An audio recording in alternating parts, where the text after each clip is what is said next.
And it's so crazy that while this conversation is happening, first of all, I'm sure there's somebody out there that thinks that we were influenced by somebody to have our opinions. Second, I was looking at YouTube. I just happened to come across its rules, and in March 2022, again, something that kind of went by. There were rules about issues that were influencing they didn't use that word, but it suggested influencing any opinions on the conflict in Ukraine and Russia. So I'm literally thinking about, is this going to get censored? Which is such a Mm. crazy thing to think while you're in the United States on some issue like this. The other thing I'm glad, Teylama, you brought up is that meeting that we had with Congresswoman Karen Bass, who's a congressperson here in California and was on the House Foreign Relations Committee, but now she's running for LA mayor. And I remember that conversation, and you brought up 7311, and she actually didn't know about it. And at the time, I didn't realize she was a co sponsor. And Wow. she didn't realize that her name was on that, or she was pretending, either way. But Mm. I tend to believe that she really didn't know. Mm. Their names are being put on things, and it really goes back to I think Didier, you were bringing up that 7311 is authored, is sponsored. The primary sponsor is Congressman Gregory Meeks out of New York, a Black congressperson, and there tends to be that pattern of using Black folks here in the United States to push Exactly. certain policies on the Mm. African continent. They did it with the U.S. ambassador to the UN, Linda Greenfield, I believe her last name is. I might. Mm-hmm. Mm-hmm. Yep. She went out and said, all you guys can buy is fertilizer and food, otherwise there are sanctions. So, you know, as an African history professor, Didier, like, how do you see this sort of new tactic, or maybe it's not so new, but how do you see this tactic of using African Americans here in the United States, some of whom, like you said, are on the Congressional Black Caucus, to push these kind of colonial-like policies? Yeah. I think it really saddens me, um, because, I know for a fact that um, African American civil rights leaders back in the 1960s were actually galvanized by issues affecting Africa. One of the issues that really close to me, to my heart, is the assassination of our first prime minister, because I'm originally from the DRC. Patrice Lumumba was assassinated in January 1961. And following his assassination, there was a huge uproar here in the US among the African American community. As a matter of fact, on February the 15th, 1961, there was a very, very important demonstration at the UN in New York City. And that was a turning point in kind of galvanizing and radicalizing the Black Power movement in the United States. So I think that people of the Black Caucus, they really need to look at that legacy. African Americans have always, to a large degree, to a large extent, they have supported the African people, they have supported the African causes, they have supported the causes of African emancipation and African decolonization. So I am very saddened to see the Black Caucus actually being manipulated, by the powers that be, to turn their backs against Africa. One thing that I really need to point out too, where actually the rubber meets the road, if you look closely at the resolution, you'll see that it's really not about Africa. It's not even about Russia. It's really about maintaining U.S. influence and U.S. Interest in Africa. So it's really promoting and safeguarding those interests in Africa. And Teylama a few minutes ago brought China. So I am actually wondering if this resolution is not a dress rehearsal for something actually larger and bigger that will take place against China's influence and China's footprint in Africa. So I am really just wondering, because if you look at those two nations, China and Russia, the nation that really has a huge influence on Africa is actually China and not Russia. And I know that the US is really trying to find a way to dislodge this kind of grip I wouldn't call that a grip. I mean, this kind of influence that China is wielding on the African continent. So it might be just maybe a dress rehearsal for more military presence of the U.S. in Africa, maybe more financial and economic interest and investment in Africa to basically kind of counter the influence, the growing influence of China. That really brings up this issue of conflicting policies and conflicting statements that are constantly made by the US as it relates to Africa. To your point about maybe a shift in strategy or a dress rehearsal, there was a recent, I believe it was a foreign policy article where Secretary Blinken was quoted and some other peripheral officials in the US saying, we're going to change our strategy. We're going to pull away from military involvement and get involved with economic development. But I'm very cynical that that is true.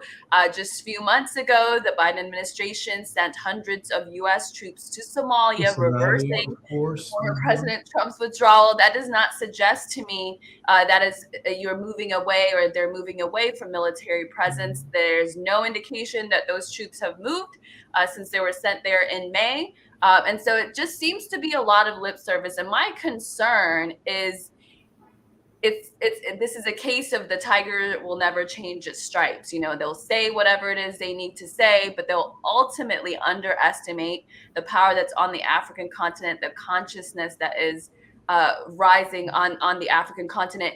I want to get your response, Didier, on a point you made about some of these African American Congress people that are pushing certain anti-Africa bills. You use the word manipulate, ironically. That was also exactly 7311. But it does bring up a question. Is this a matter of them just not knowing? Really, a lot of people don't know about what goes on in Africa. I mean, even Africans and sometimes don't know, at least about their neighboring countries. They might know about their particular country, but they might have a warped idea of what's happening next door because they're reading it in the CNN and the New York Times or whatever they may be. So this is, somewhat speculation. But do you think this is a matter of them just kind of largely being ignorant and being manipulated, or are they just knowingly doing what they're doing? Well, Hermela, when you are telling me that Congresswoman Karen Bass was not even aware that she was a co-sponsor of that bill, it really worries me, So I'm wondering, do they document themselves? I mean, do they know what's going on the African continent? Do they know what position to take vis-a-vis Africa? So it's really a sad state of affair. And I would basically just call the Black Caucus it used to be a time when Black Caucus would actually send a delegation to Africa to find out more about the countries, and then they would tour different African countries. I wonder if they shouldn't do that even more often to really get familiarized with what's going on in Africa on the ground instead of promoting a bill that's manifestly against Africa's best interest. Yeah, absolutely. I mean, I have to agree with you that moment with Congresswoman Karen Bass, it just felt like one of those things that, their aides are just putting their names on things that they don't necessarily know are on there, which I think is true in general for a lot of policies, but it's just shocking when it's something of this magnitude that really puts into question whether freedom of speech is being respected. There's a comment that, Teylama, I want you to respond to. Jira said, ask these gentlemen, and I'll give both of you a chance to respond, on their opinion on what African governments can do to exploit this great power competition to African interests. Clearly, this Blinken trip comes less than 2 weeks after Russian Foreign Minister Sergei Lavrov very much being clear about, African countries standing up to colonialism and respecting the sovereignty. The kind of speech that we would never imagine a U.S. official can make, take that as you may. But is there a moment here? Do you guys see a moment for African countries to kind of use this power struggle to their own advantage for the sake of their people, for the sake of sort of getting out of the chains of this neo-colonialism that has just become so much more blatant I think in the last several years. Teylama. Well, that's actually the biggest concern that we have. There's currently a new scramble that is taking place on the continent of Africa. The first scramble, 1884, Africans were not at the table. In fact, we remember the statement, the quotation from the King Leopold II, who says, "Well, I want to have a piece of this magnificent African cake." Currently, as you and I are talking, there's a new scramble on the continent, and this time, Africans can be part of the process. But our problem is the leadership. Our problem is, for instance, when we look at in the case of Ethiopia, right, instead of us understanding that they're bigger fish that we need to fry, we're fighting among each other. Our problem is that too many of our African countries still have puppets for the West. They are there, sustained by the West to do the interest of the rest. Currently, there's a new scramble. Here are the numbers. 90% of the world platinum supply comes from Africa. Coltan, the same number, about 70%. Cobalt, all of it. We have so much natural resources on the continent of Africa. Everybody is not coming because they love us. They're coming because of our natural resources. So it's really the time for us to have good leadership in position of power so that we can make the proper decision.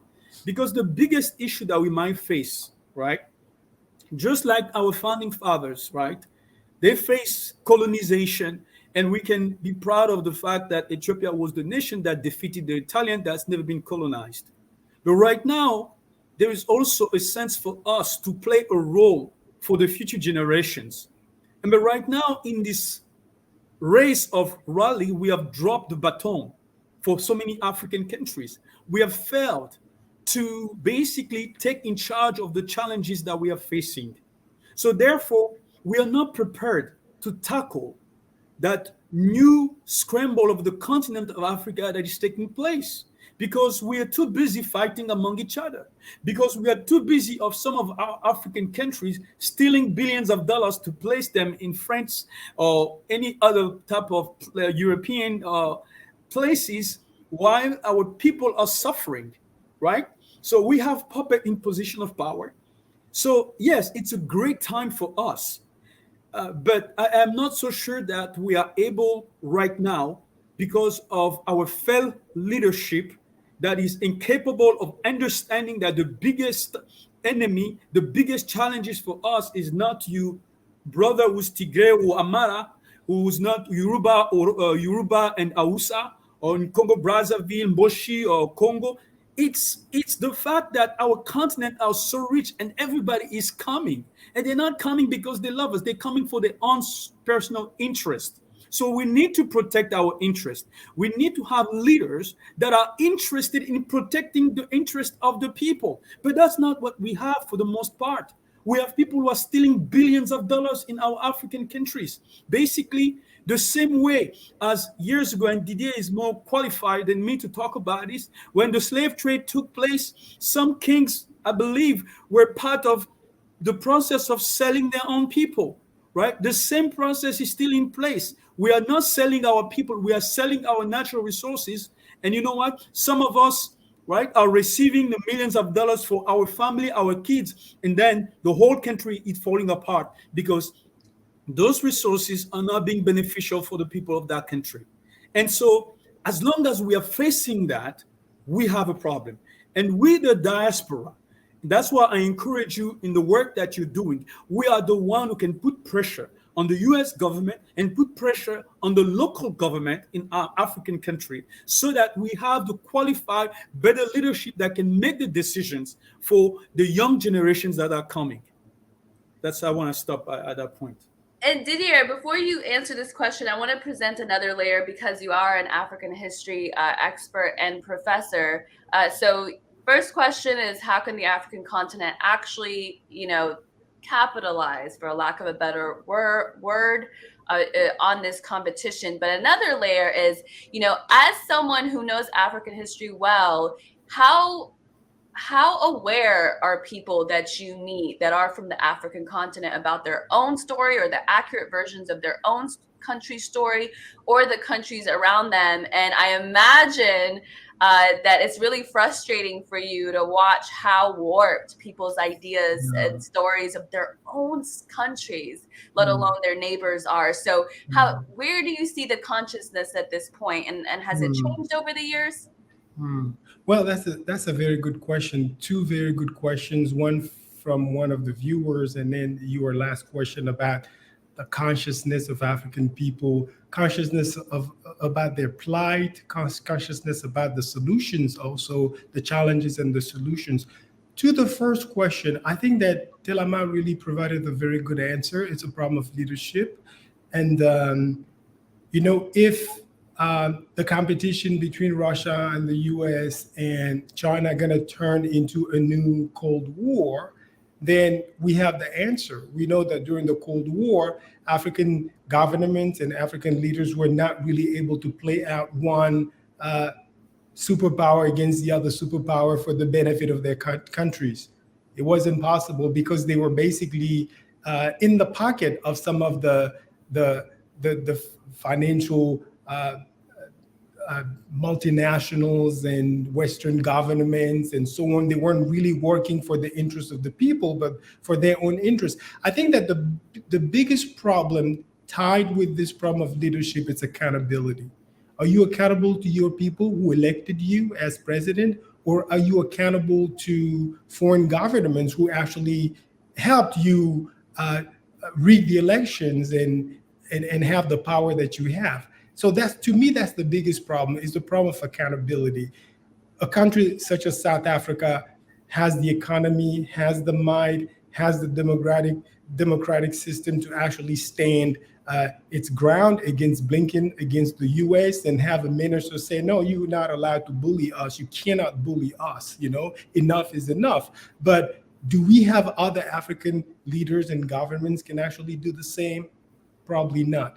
The other issue is the issue of Pan-Africanism, I think. I mean, the African Union is a very, very weak entity. It's a very, very weak institution. I think that the answer to the first question is maybe bolster this idea. And actually, this is also kind of killing two birds with one stone, responding to your question as well, Hermela. I think that it's really that consciousness of being an African before being a Congolese or being somebody from Gabon or Ethiopia. If we have that Pan-African consciousness, if we can recapture the Pan-African ideal of people like Kwame Nkrumah and Marcus Garvey and all of those people, Patrice Lumumba, that really fought hard, for the Pan-African ideal to be promoted, maybe we can actually start providing some solutions to our problems, solutions that will be African solutions to African problems. Because more often than not, what happens is that we are looking for foreigners to solve our own problems. And that has been kind of a leitmotif, a very recurrent leitmotif in Africa, in the consciousness of African people on the African continent as well as on the diaspora, waiting for solutions to come from abroad, to come from other people, even though we know that those people have spent centuries actually pillaging Africa, creating and establishing policies that are at the detriment of the African continent. I mean, it's like wanting solution and asking solution from the person that's victimizing you. It's really counterintuitive, but that's actually the mindset of many African leaders and many African people, unfortunately. Unfortunately, I mean, I think Ethiopia is a really good example of some folks, including myself. I was completely thrown. I was misled, I should say. Reading the story of the conflict in the beginning. Both of my families from Tigray, but having very much Ethiopian sensibilities, never really buying into the ethnicity element, but also as a journalist, not realizing how off actually certain networks like CNN and New York Times were. I just couldn't believe, even though I was in it and I've seen, bias and all of that stuff, I just couldn't believe that the stories were as wrong as they were. I thought they would be a little more sophisticated. in the way that they lied about these stories. And I'm going to present just one more question to you, Didier, about, because I'm glad you brought up the issue of the African Union. I mean, there's so many institutions like the UN, like the African Union, that are supposed to be there to bring some balance to the world. But they're not. And I actually have some empathy for some folks, for example, that support the TPLF, now designated terrorist organization in Ethiopia, that were ethno-fascists, so divisive in the country for as long as that they ran it. In some ways, I empathize for the people that sort of support their narrative, because they cannot imagine a world where the UN, where the African Union, where the New York Times, where the CNN, and all of these institutions that claim to be these credible sources are all lying about this conflict. And in some ways, they're optimistic. They just cannot imagine such a sinister world. So my question to you, Didier, is, what do you make of this sort of sophisticated apparatus of colonialism, and how much more difficult does that make it than maybe a time where it was just brute force? Yeah, I think that's a very good question. I think that the resources are not on our side. That's really the big issue. It's the resources, but it's also determination, it's the might, it's the resolve, that actually not on our side, but on the other side. So take the African Union for instance. Let's just go back to that. So we have this HR 7311 that was voted unanimously by the U.S. House of Representatives. Now I know that there were 2 readings at the Senate, and then it's now going to the Foreign Affairs Commission or Foreign Relations Committee of the Senate to be examined, and then it's going to go back to the U.S. Senate to be approved. And if we don't do anything, it's going to be approved again on the bipartisan basis.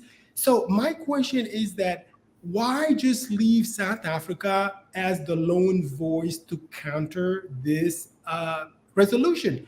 Why not have the African Union have a counter resolution against HR 7311? That's the question. Why not? Why can we unite when we see that the interest of African countries is to go against a resolution that's patronizing, that's condescending, that basically promotes the interests of the U.S. At the detriment of the interests of African countries? Why not do that? So we are dealing, again, going back to Teylama's point, with weak leadership and weak institutions. The African Union is a very weak institution that actually lacks the resources.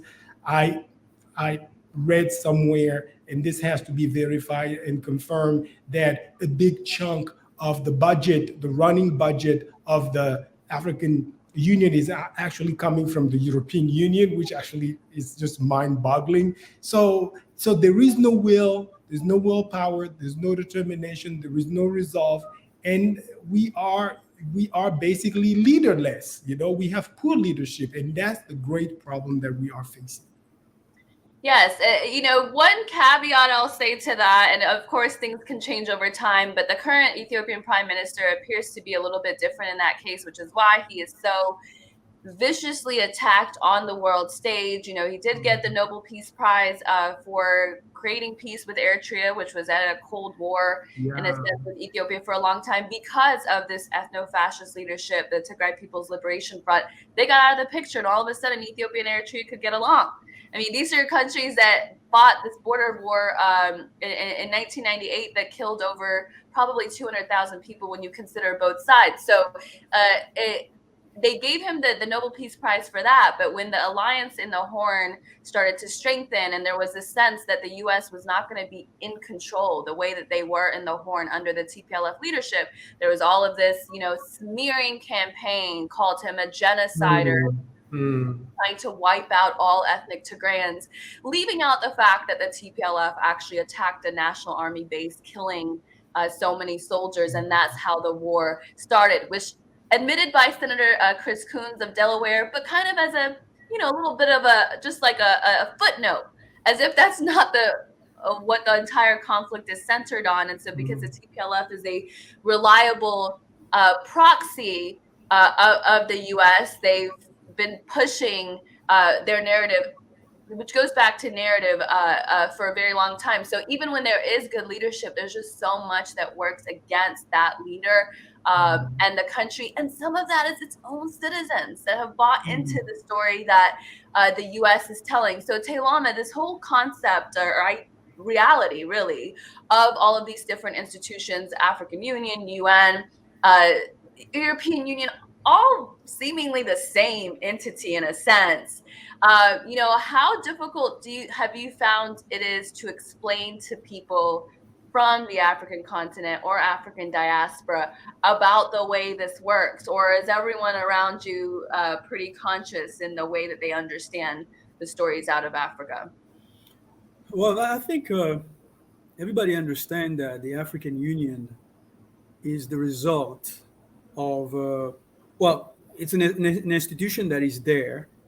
But when Didier is telling us that, and we know that for a fact that it's financed by the European Union, right? Once somebody else control your finances, they control you and what you're going to say. I don't know if you remember, not too long ago, there was a lady here, I forgot his name. She was the ambassador of the African Union in the United States. And she was being vocal in some of the injustices that were taking place on the continent of Africa. In fact, she was very objective vis-a-vis to the French and how the policy has been so destructive on the continent of Africa. She didn't last long. They kicked her out, right? So my point is that is just to tell you that as leadership is a key. And you mentioned your country, Ethiopia. For us, because of the situations, the historical situation that we're facing, we have a lot of challenges. It's going to take more for us to fight, to find our ways for the development of the continent of Africa. It's going to require a lot of resolve. And so, as you mentioned your country, Ethiopia, I just want to take this opportunity to say that it's very depressing to see how in the country that has been the only country to survive colonization now, it has basically, as a friend of mine told me recently, it has baked to a point where it has self-colonized. The ethnic federalism, the reality is that ethnic federalism is homeomorphic to colonization. There's a one-to-one on the consequences of what colonization does into a country and what ethnic federalism can do into a country. There's a one-to-one map. The consequences will be the same, right? We were under the influence on the countries that were colonized, under the influence of the divide and conquer philosophy.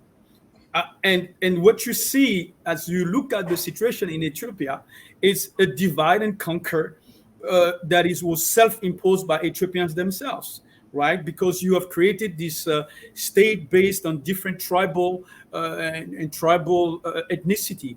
And so once that is done, you have basically destroyed the fabric that could have made Ethiopia strong. When Ethiopia fought against the Italians during the Adwa War, it was not one tribe that came together to fight the Italians.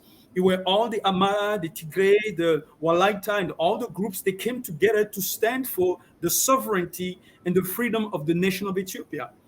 So once you now break that by creating some subdivisions of tribal president, then you've destroyed and you have infested that nation with a poison that is destructive.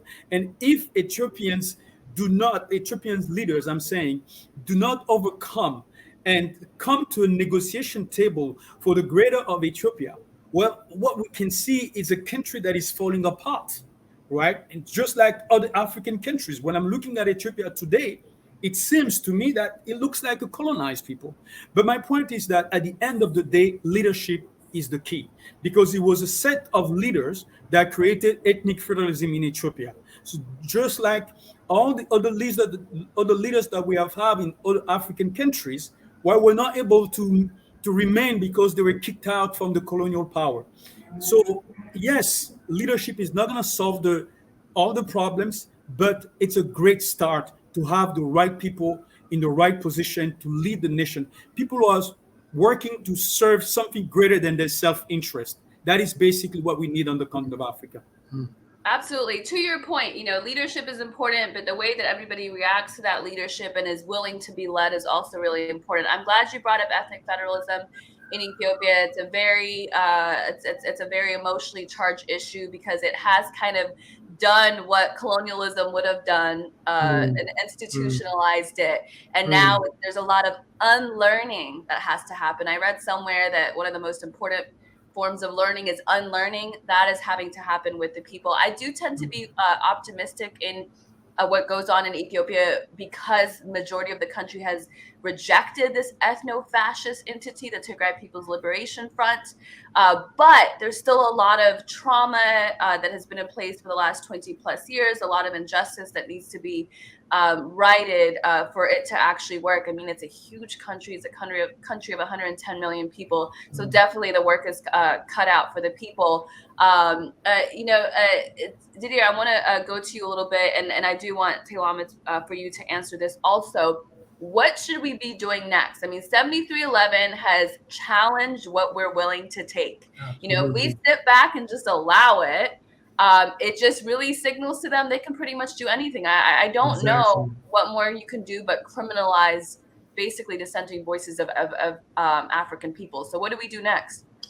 I think we need to keep pushing because, as I mentioned a few minutes ago, the bill now, or the resolution now, is on the Senate floor. There were 2 readings. It now actually sits somewhere at some desk of the Foreign Relations Committee of the Senate, which actually means that they're going to be examining that because those people are actually the specialists, quote unquote. And then after that, it's going to come back to the 100 senators to debate, to discuss, and to vote.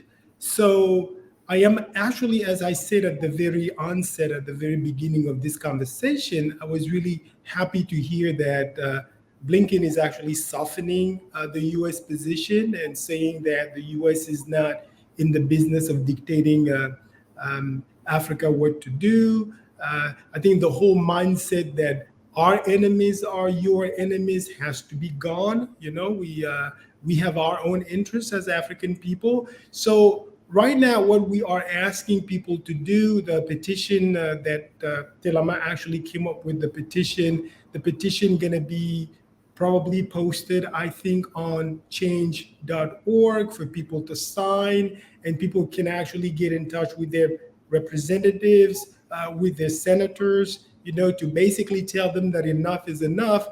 Africa cannot be bullied. We have our own interests. We have our own mind. We can actually make our own decisions. We are not children. And,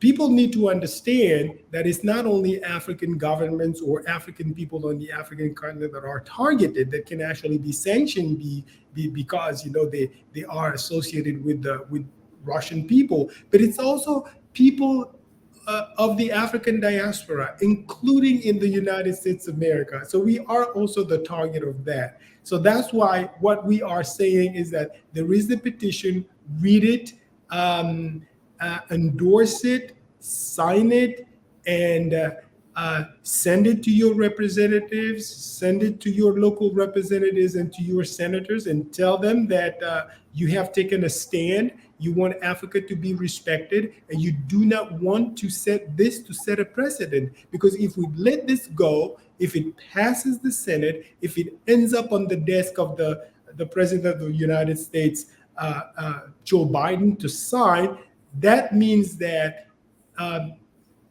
there is a precedent, and the U.S. House of Representatives can actually come up with a several bill that will actually follow the same path. We have to stop it And it's not just African intellectuals that can stop it or African scholars. It's actually everyday people, regular people. You read it, it's in a plain English language, and then you'll see that this is something that definitely you need to push and approve and endorse and send to your representatives, as I said. Absolutely. I think that's a really good point. The late, I should say, Ethiopian Emperor. It's not too late. It's not too late. It's not too late. Yeah, it's just passed the House and it's going to the Senate. The late Ethiopian Emperor Haile Selassie, before the League of Nations, before World War II started, was addressing the League of Nations, saying it's us today, it'll be you tomorrow. Basically saying, when you guys say nothing, when the African continent is being attacked, there's going to be a time where it's you. And so I think this is like a really important point to make for those who are just Americans in general. Many of us, like I said, are Americans, and the fact that we cannot take part in influencing or manipulating opinions that are actually impacting the African continent, impacting places where we have family, where sanctions are in place. As the U.S. ambassador to the UN made it comfortably clear that if the continent buys anything other than food and fertilizer, then it is going to be sanctioned. So Teylama, this petition is your brainchild. What should people know? How do they engage with it? I know Didier might have covered some of it, but I just want to give you a chance to kind of give us your perspective on that. First of all, Didier is not being very honest by saying it's my petition, because both of us were talking about it. We've been talking, and Didier was the one who says, let's start a petition. So it's both of us ideas. I think, look, what it shows us is that here are the facts. Among all the immigrants that come into the United States, Africans tend to be the most educated ones. But we are the least structured and organized. In order to face the issue that we're facing in the American politics, we have to be structured and organized and go after this kind of situation when they happen. I am glad that there have been some structured, and I've seen some Nigerian have some structured. Now I see APAC, right? The American Ethiopian pact that has been in place, and now that is putting a lot of pressure on the politicians.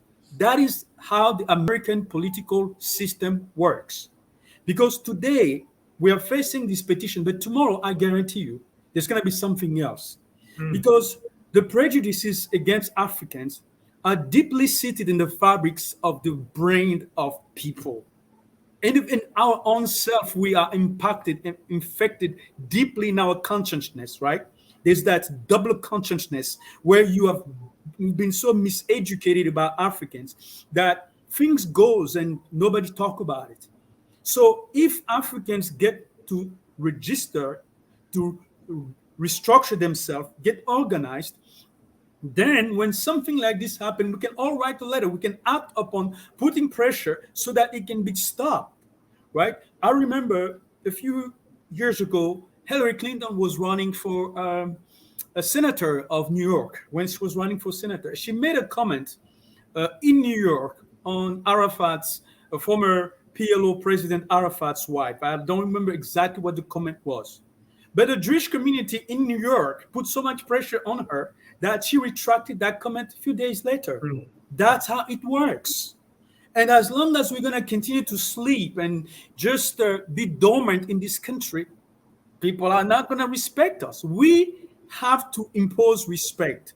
Respect is not, you don't beg for respect, you impose respect. Today we are all respecting China, but 50 years ago, China was a very poor country. But because it has imposed itself, it has imposed its will, now everybody, all of us are trying to learn Chinese. That's the same thing we need to do.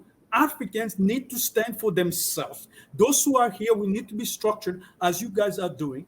With the chairman, Ms. Finney of the APAC, we talked about creating a Pan-African pact, right? That's one of the solutions that we can provide so that those things don't happen. They don't call our countries, just like the former president did, without having consequences. They don't declare, go bomb the dump, the Dome of Ethiopia. So there's no consequences. If we are structured, those things will not happen. So at the end of the day, it boils down to what are our effort? Are we coming together as one group, as one people, to fight against the prejudices our continent are facing? If we don't do that, we're always going to be in the bottom of the scale. Romela, if I may add something very, very quickly, very briefly, I just really want your viewers to know, to understand that we're not pro-Russians, all right? Our stand is not in favor of Russia. We are pro-Africans, and we are Pan-Africanists, and we are not trying to promote the interests of Russia against the interests of the United States. We also are American citizens. So I really invite the people who actually followed us for about an hour now to go read HR 7311. It's not a long document. It's maybe like a 3-page document. I know that you put some excerpts, on the screen. It's a fairly short document in plain English. And I also invite the people to read the petition when it's actually going to be posted on change.org. And then to make their choice, But if you support this petition, it doesn't mean that you are pro-Russian. It means that you are pro-African, Pan-Africanist, and then you do your job as an American citizen, as a patriot American citizen.